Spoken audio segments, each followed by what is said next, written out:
पहले बात करते हैं, सब कह देते हैं कि पूरी तैयारी है। और आप पीछे सरकार के बयान भी देखो कि मानसून की हमारी पूरी तैयारी है, समय से नालियाँ साफ़ नहीं करते और फिर ये नुकसान हो जाता है। फिर बाद में खड़े रहो, हमारे जैसे भी आएंगे और भी आएंगे, देखेंगे, लेकिन जो नुकसान हो गया गरीब का, किसान का, उसकी भरपाई क्या होएगी। और फिर कह दें कि हम मुआवजा देंगे, कितना दे देंगे भाई और कब दे देंगे।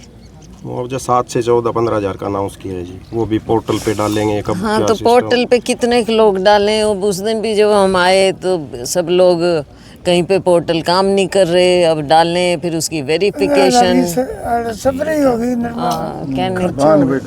तो ये तो देखो है एक प्रक्रिया है, लेकिन इसमें जो हमारा कहना है कि सब तरह की चीज़ें आप इस्तेमाल करो, पोर्टल पे खुद भी डालें, स्पेशल गिरदावरी भी हो, फिर उसके अलावा जो आप कहते हो सैटेलाइट, ड्रोन, कहाँ गई टेक्नोलॉजी, सब चीज़ों का इस्तेमाल करो, वेरिफिकेशन करो, कर लो जो करना है, लेकिन फौरी रूप से लोगों को कुछ ना कुछ मिलना चाहिए। किसान इतना इसमें लगा चुका है अभी तक फसल में, तो हम तो यही कहेंगे कि पूरी भरपाई होनी चाहिए, मुआवजा पूरा मिलना चाहिए, मकानों का, प्रॉपर्टी का जो भी है, किसानों का, ट्यूबवेल है, हर तरह की प्रॉपर्टी, तो उसका तो देखो एकदम सरकार को आगे आना चाहिए। बल्कि हैरानी हमको ये हो रही है कि केंद्र सरकार से इन्होंने पैसे ही नहीं मांगे, या तो इनके पास पूरे हैं।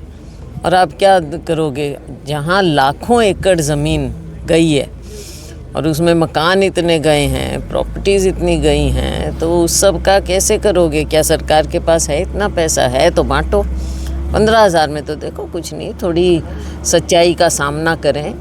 और सच्चाई का सामना ये है कि आपको जो अपने जीरी वाला है उसमें तो कम से कम 75,000 देना चाहिए, नरमे का जो है तो कम से कम 60,000 देना चाहिए।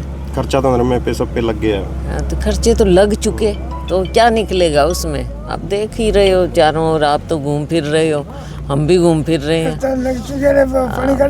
ये किसका मैम नाम हिसार घग्गर मल्टीपर्पज ड्रेन रखा गया है, लेकिन ये मल्टीपर्पज की जगह एक ही ड्रेन है, इस बार टूटने वाली ड्रेन है, 60 जगह से अब तक टूट चुकी है। मल्टीपर्पज, इसका लोग परमानेंट सॉल्यूशन चाहते हैं। बात ये है ना, मल्टी डिस्ट्रॉयर ड्रेन समझो आप, जगह जगह। अब कच्ची है, टूटेगी। जब एकदम पानी इतना आएगा तो वो तो पता ही था, पहले दिन से किसान लगा हुआ है। अच्छा, फिर कह दें भाई अब खुद लगाओ, ट्रैक्टर ट्रॉली लगाओ। हमारी बहनें, मैं उस दिन भी आई, देखा बेचारी लगी हुई हैं। मजदूरी कितनी, क्या कर लेंगे, इनको कितना मिलेगा। फिर कह दें भाई तेल खुद करो, हम भेजेंगे, हम दे देंगे बाद में। सरपंच भी कितना खर्चा करें, लोग इकट्ठा कितना करें। तो ये हैं जो रोज़मर्रा की ज़िंदगी जो ऐसे व्यतीत कर रहा है, उसके दर्द को ना देख रहे हैं ना समझ रहे हैं। लोग चाहते हैं भी सरकारी मदद हो, क्योंकि खेतों में 2-2, 1-1 फीट पानी अभी पड़ा हुआ है गेहूं की बिजाई के लिए। सरकारी मदद के बिना होएगा नहीं ना, सरकारी मदद तो चाहिए।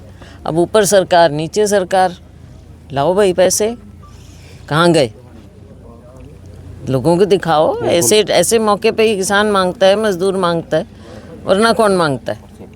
तो मैम आप कुछ एमपी लैड से भी आप इन लोगों की मदद करेंगे? एमपी लैड में तो क्या, एमपी लैड हमारा 5 करोड़ ले लो, वो तो हमने लोगों के लिए ही देना है भाई।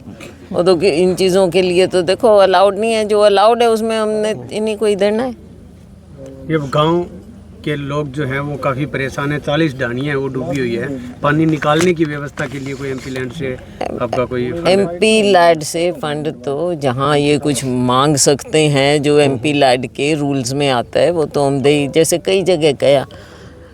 अब हल्का भी तो बहुत लंबा चौड़ा है ना, कई जगह कह रहे हैं जी रिचार्ज के लिए कुछ व्यवस्था करवा दो, पर टाइम लगता है उसमें। तो अब हम ऐसे जिन चीज़ों के लिए हमारे ये इन्होंने रूल बना रखे हैं उसी के तहत दे सकते हैं ना, कैश तो दे नहीं पाते कहीं।